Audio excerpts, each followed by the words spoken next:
Hey friends.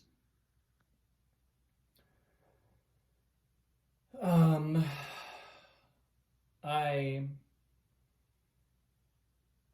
we our family had a really wonderful evening yesterday.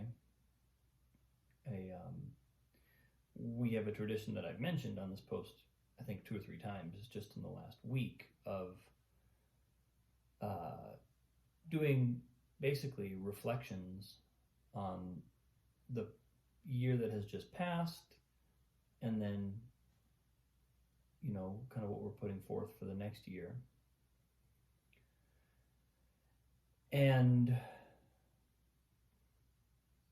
so many common themes emerge every year. It's really interesting. It's the longer we do it, I feel like every time we perform this tradition, we go a little deeper. It's also just watching people grow up, watching the aging process take place in these snapshots. And so it's a really wonderful, wonderful, wonderful tradition. And last night's was particularly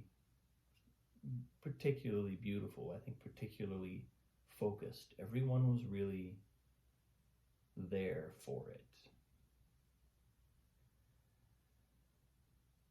And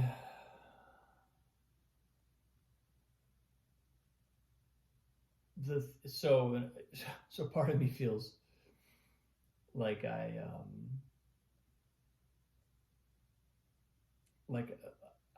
went to a pretty deep place in my own reflection, and a lot of the things that I mentioned have come out over the course of this reflection over the past several days, weeks, and months, I would say. But there was something that is, something that I've spoken about, the relationship between how we lean into the sort of unique kind of tension or resistance or whatever we want to call it that can come up among family members, because the way I see that, is that every human being is in the process of evolving. Evolution is inherently a process of greater and greater individuation. In other words, becoming more and more autonomous, more and more of an individual self, less and less contingent upon our family background, our cultural background, our ethnic background, racial background, religious background. All those things tend to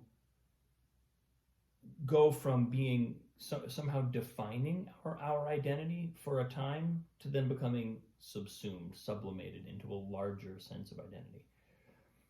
And because family imprinting, the way that certain patterns, emotional and psychological patterns, get imprinted on us through our families can be a real cauldron of where we reckon with some of the things that are imprinted in us, some of the things that get activated by our family members, or that just get activated in us by a context. And I've spoken a lot, I think, or at least here and there, about how that reckoning, that sort of like we're dealing with that, acknowledging that, seeing that, being willing to look directly at that, in our family context, bears a very, very important relationship to our ability and our willingness to do that work in our outward facing lives in the world. If we can do it in our family, usually the outward facing version is a little bit easier, because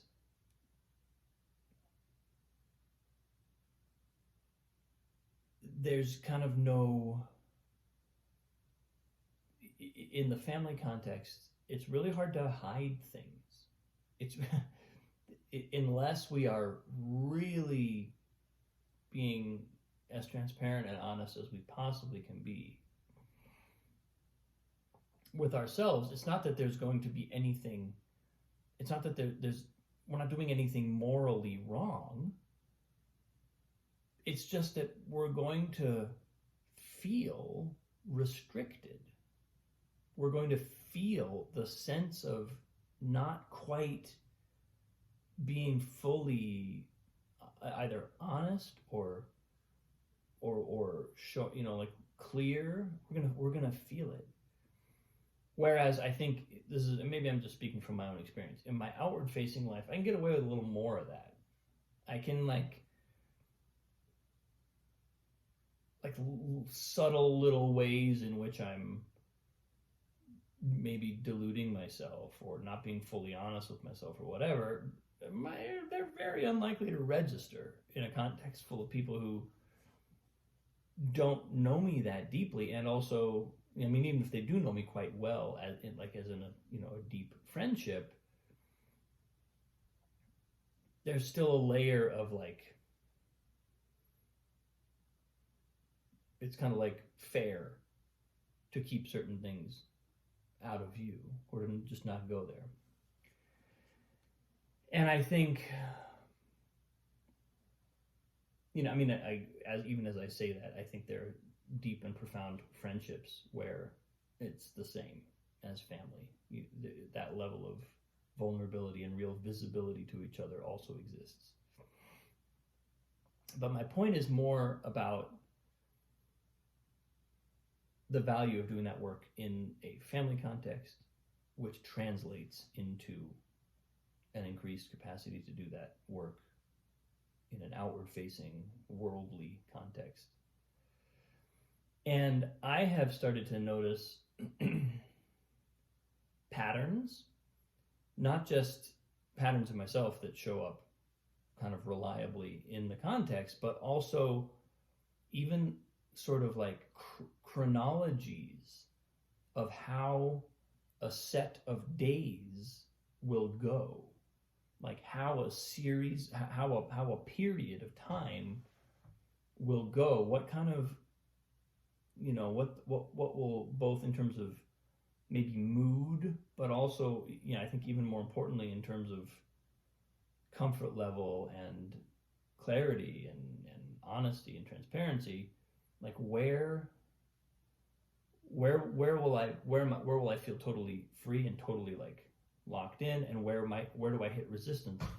And it's like it's pretty reliable how that happens, like when and how that happens. Like somewhere around day 4 or 5 is usually the point where I hit resistance. And this time I saw it right when it happened.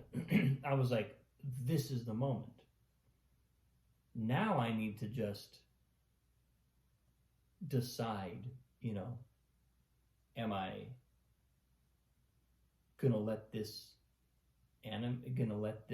carry me?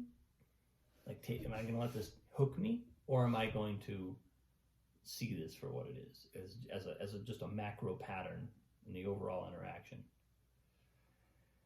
And I chose the latter. I chose B, which was the right choice. We can't always make the right choice. Sometimes we let it have us, and then we go around the merry-go-round again, But I caught it this time. It reminded me, as I was seeing this, it reminded me of a fantastic documentary about the making of South Park. And I think it's called 7 Days to Air. And they talked about this, the original creators of South Park, Trey Parker and Matt Stone, were both being interviewed about the process of making it, and also there was a whole, they were kind of filming the making of this series. And 7 Days to Air was because there was an episode every week, and they literally made it up every week because it was, there was a lot of storytelling and story content that was not directly news based or politically based, but there was a fair amount that was. So episodes sort of had to be rolled out in real time if they were going to be able to satirically address issues that were happening in real time. That was kind of the process of how it had to be made. So they described this process, and they went into a fair amount of detail about exactly what happens when, what meetings happen when, and what the creative process was. And one of the most interesting things that they said, I think that it was Matt Stone who talked about this, they also, because they did this again and again and again and again and again and again and again and again for years, they got a really clear sense of exactly what their mood was going to be at every point in the process. Like, he was like, usually on Tuesday mornings, I get kind of bummed out. And then on Wednesday, both of us kind of come back and we're really like feeling juicy again. And then on Thursday afternoon, Trey really gets kind of bummed out. And it was like they knew, just because they had literally been through this iterative process so many times, they just understood their own emotional journey. It does, and it's interesting to note that that didn't stop it from happening. Knowing that at this point in the process, like a Tuesday morning, you might feel a mood dip, doesn't prevent it from happening. But it does allow you to be conscious of it. It allows you to have a perspective on it that understands it as part of a process that is not about it being wrong to feel that way, or it being even necessarily problematic to feel that way. It was just where this particular organism and mind-body complex goes at a particular point in the process. And that was just such a cool thing to hear them express, because it was like this deep awareness of their own patterns, or the way that their patterns surface in this creative process, and being able to talk about it down to like really sort of like almost like you could almost put it on a calendar. How many of us would say we could put our mood swings on a calendar and accurately predict them and know that that's how, not too many of us. Usually when we have a mood swing, we feel like it's out of the blue, right? That's why it's a swing. It has grabbed us and pulled us in a direction that we weren't expecting to go, whether it's high or low. And I got a little bit of that, an inkling of that, over the course of this past week, where I was like, oh, this is my moment. This is my Thursday afternoon when I get bummed out, or I go into resistance, or I feel like something about what I want or need isn't being received or isn't being met. And now it's just my pattern. It doesn't mean that there's anything. And I was able to look at the situation and go, there's actually nothing wrong. I feel this way, but the circumstances don't need to change. There's nothing that needs to change in order to make this right for me. So, am I going to let it hook me? Or am I going to not? Am I going to just settle down, back off, relax? Let this be what it is right now. And luckily I was able to do that. But back to my sort of overarching point, it's really interesting to see that, to start tracking that over the course of a whole period, a whole sort of holiday period. And to feel like I keep gaining agency within that. I keep gaining autonomy. I keep gaining the ability to be conscious conscious of it. Conscious, and consciousness means I can take a step back from it. It's not running me. I can observe it. I can regard it. I can, to some extent, control it, or at least not let it control me. So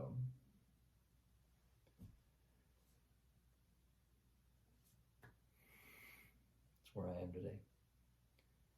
Thanks for watching. Have a wonderful day. I appreciate you. I'll see you soon.